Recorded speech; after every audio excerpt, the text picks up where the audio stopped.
4 দশক ধরে রক্তাক্ত সংঘাত, হাজার হাজার প্রাণহানি এবং অগণিত আহত, সেই পরিস্থিতির উন্নতি হতে চলেছে তুরস্কে। দেশটির ক্ষুদ্র বিদ্রোহী গোষ্ঠী পিকেকে অবশেষে অস্ত্র নামিয়ে নিল। আর এই অভূতপূর্ব সিদ্ধান্ত এসেছে যার আহ্বানে, তিনি হলেন আবদুল্লাহ ওজালান। তবে প্রশ্ন হলো, এই অসম্ভবকে কিভাবে সম্ভব করা হলো?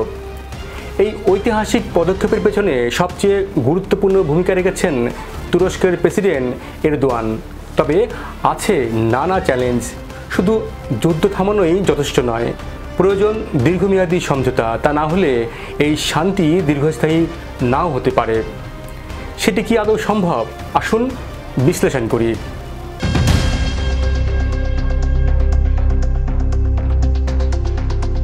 তুরস্কে দীর্ঘদিনের বিদ্রোহী গোষ্ঠী কুর্দিস্তান ওয়ার্কার্স পার্টি পিকেকে 4 দশকের সংঘাতের অবসান ঘটিয়ে স্থায়ী যুদ্ধবিরতি ঘোষণা করেছে এবং অস্ত্র সমাপন করেছে।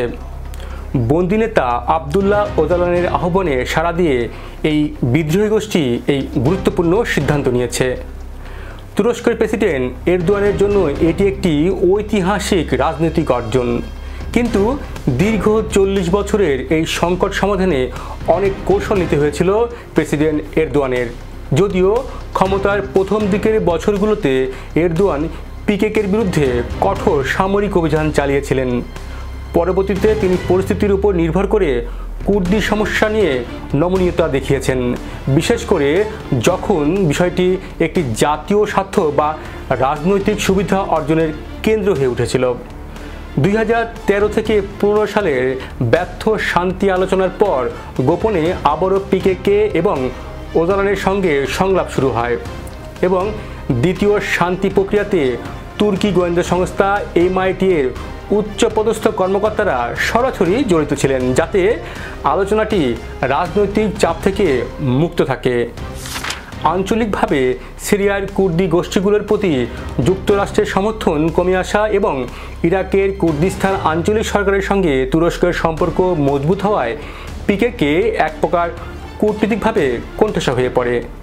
ফলে তাদের অবস্থান দুর্বল হয় এবং তুর্কি সরকার আলোচনার জন্য একটি শক্ত অবস্থান নিতে সক্ষম হয়। দেশীয় রাজনীতিতেও এরদোয়ান এই সুযোগ কাজে লাগাতে চেয়েছিলেন। অর্থনৈতিক মন্দা এবং নির্বাচনী চ্যালেঞ্জের মুখে তিনি জানতেন যে কুর্দি জনগণের সমর্থন পুনরায় অর্জন করায় তার জন্য লাভজনক হতে পারে। এই ভোট ব্যাংক অতীতে তার জয় নিশ্চিত করতে সহায়তা করেছিল।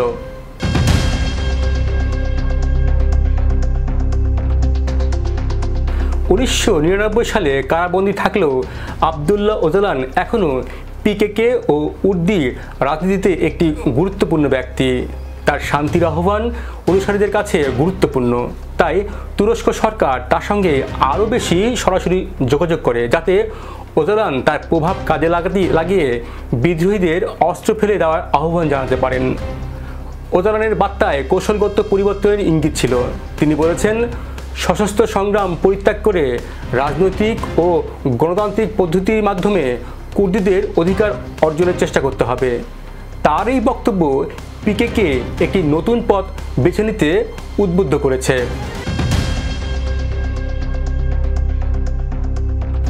পিকেকে অস্ত্র পরিত্যাগ করা বিশাল অর্জন, তবে স্থায়ী শান্তি আনার পথ এখনও জটিল এবং দীর্ঘ পথ পাড়ি দিতে হবে। প্রথমত, যারা এখন অস্ত্র সমাপন করেছে, হাজার হাজার যোদ্ধা, তাদের পুনরায় সমাজে একীভূত করতে হবে। এর জন্য দরকার হবে পুনর্বাসন কর্মসূচি, আইনি সুরক্ষা ও সামাজিক সহায়তা। তা না হলে আবারও তারা বঞ্চনার শিকার হয়ে চরমপন্থায় ফিরে যেতে পারে। অতীতে এরদোয়ান নির্বাচনের সময় কুর্দি ইস্যুকে রাজনৈতিক হাতের হিসেবেও ব্যবহার করেছিলেন। যদি তিনি আবারও স্বল্পমেয়াদী রাজনৈতিক স্বার্থের জন্য এই শান্তি প্রক্রিয়াকে ব্যবহার করেন, তাহলে এই অর্জন ব্যর্থ হতে পারে। এছাড়া তুরস্ক সেনাবাহিনীর কিছু অংশ কুর্দিদের অধিকার বিরোধিতা করে। সেই সমস্যারও সমাধান না হলে শান্তি প্রক্রিয়া জটিল করে তুলতে পারে। তাছাড়া আঞ্চলিকভাবে সিরিয়া ও ইরাকে পিকেকের সংশ্লিষ্ট সংগঠনগুলো এখনও সক্রিয়। সীমান্ত জুড়ে সংঘাত বা প্রতিক্রিয়া এখন শান্তি চুক্তিকে হুমকির মুখে ফেলতে পারে। পিকেকে অস্ত্র সমর্পণ ও যুদ্ধবিরতির তুরস্কের ইতিহাসে এক অভূতপূর্ব ঘটনা। আর প্রেসিডেন্ট এরদোয়ান একটি বিরল সুযোগ কাজে লাগিয়েছেন। যদি এরদোয়ান সত্যিকার অর্থে একটি শান্তিপূর্ণ তুরস্ক গড়ে তুলতে পারেন, তবে এই সাফল্য তার রাজনৈতিক জীবনে বড় উদাহরণ হয়ে থাকবে। আপনি কি মনে করেন তুরস্কের এই শান্তি দীর্ঘস্থায়ী হবে? জানান আপনার মতামত। আর সঙ্গে থাকার জন্য ধন্যবাদ।